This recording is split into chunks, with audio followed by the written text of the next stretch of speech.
Chapter 16, Acids and Bases. Well, the simplest definition of an acid or base is the Arrhenius definition. The Arrhenius definition of an acid is a substance that contains hydrogen and reacts with water to form the hydronium ion.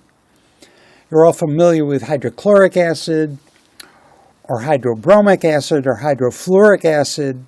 These are binary acids that have acidic hydrogens attached to a non-metal anion, like hydrogen and chlorine here.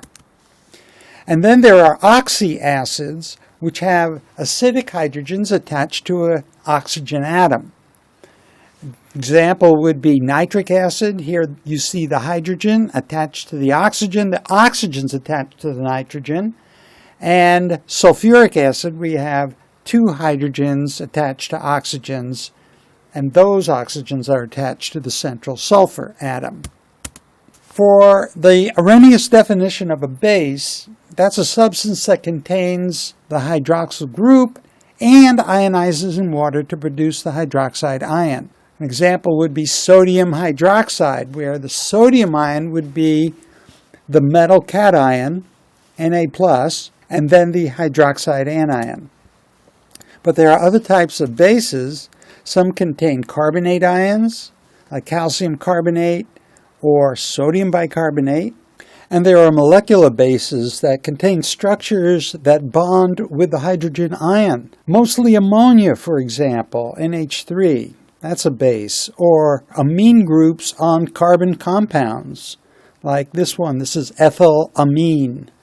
Organic acids are what are known as carboxylic acids with this structure. A carbon double bonded to an oxygen and also bonded to an oxygen and hydrogen.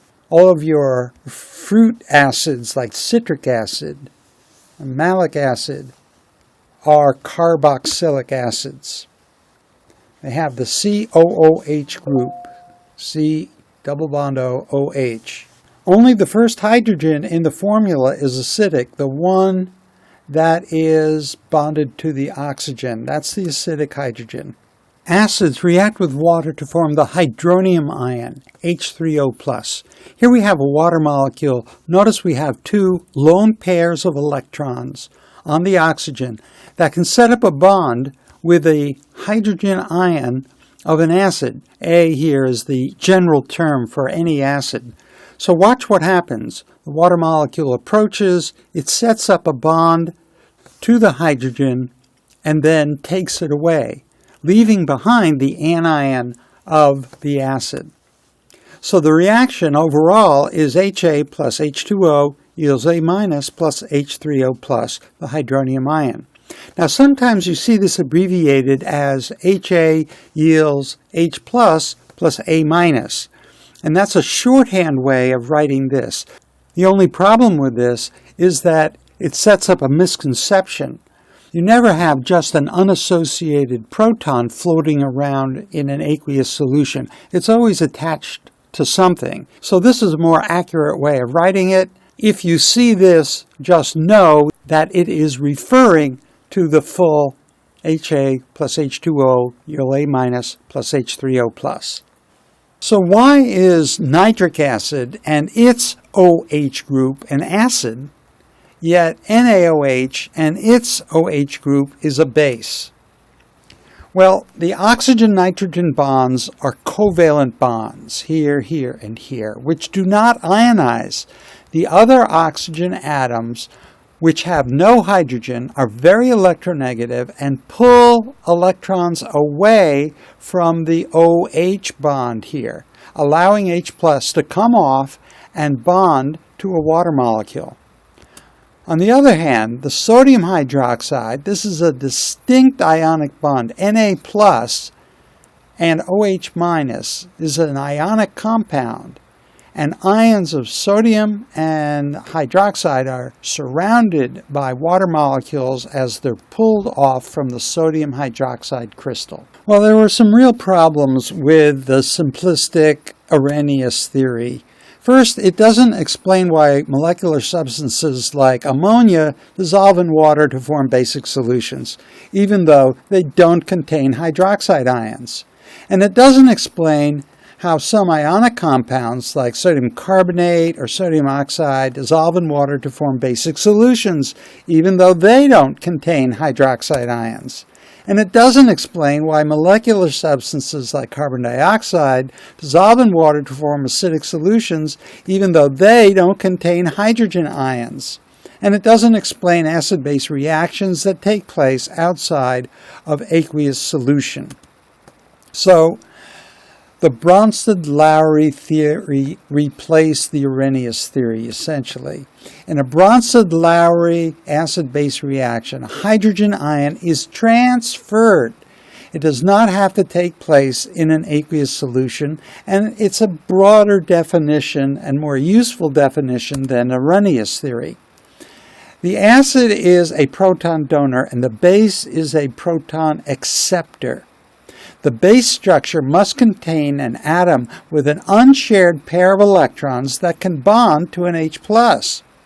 In an acid-base reaction, the old acid molecule gives an H+ to the old base molecule, and it forms a new acid and a new base. So the reaction looks like this. Here's your acid plus a base with a lone pair of electrons. Boom, there's a proton transfer. Now you have a new base, which is the A-, and you have the new acid. So you have an old acid, an old base, a new base, and a new acid. So let's consider this acid-base reaction. We saw this before. Water attacks the acid, bonds to the proton, and leaves with a hydronium ion. So first, what I want you to do is write the overall reaction for this. And what do you write? Okay, the overall reaction is HA plus H2O yields A- plus H3O plus. Now, what is the old base and new acid for this reaction? A, the old base is HA, new acid H3O plus. B, well, you can read these. Which line is correct, A, B, C, or D? Okay, so the old base is the proton receiver, and that's water. Water is taking on the proton. So that makes water here a base. And it forms a new acid, which is the hydronium ion, H3O plus. So the answer to this is H2O is the old base, and H3O plus is the new acid. So here's a question. Ammonia plus water yields ammonium ion plus hydroxide. And the question is asking for you to identify the acid-base pair on each side. Remember, you have to have an acid-base pair on the reagent side and an acid-base pair on the product side. So what line is it going to be, A, B, C, or D, that correctly identifies the acid-base pair on each side? Well, this is how you analyze it. You look at ammonia, NH3, and then you look at what it becomes.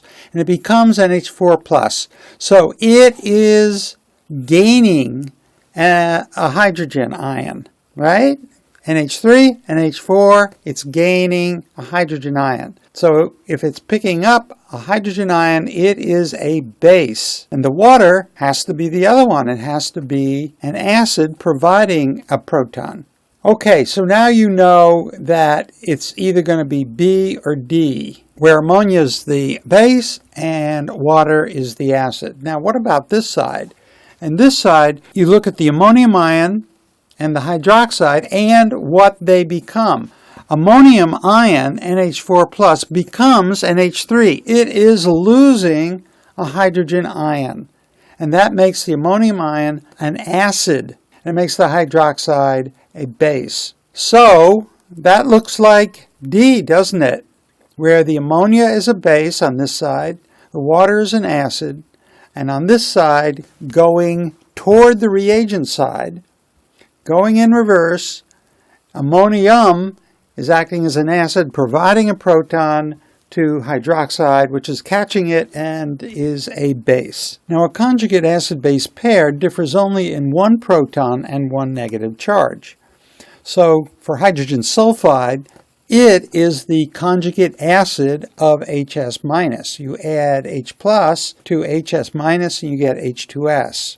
And HS minus is the conjugate base of H2S. So H2S slash HS minus depicts what is known as a conjugate acid-base pair. In an acid-base reaction, an acid loses its proton to become its conjugate base, and a base gains the proton to become its conjugate acid. So what is the conjugate base of HS minus? So that means that HS minus is acting as an acid to form its conjugate base, right? So that means that B is going to be the conjugate base of HS minus. So what would be the conjugate base of NH3 ammonia? Turn off the playback, think about it, and come back.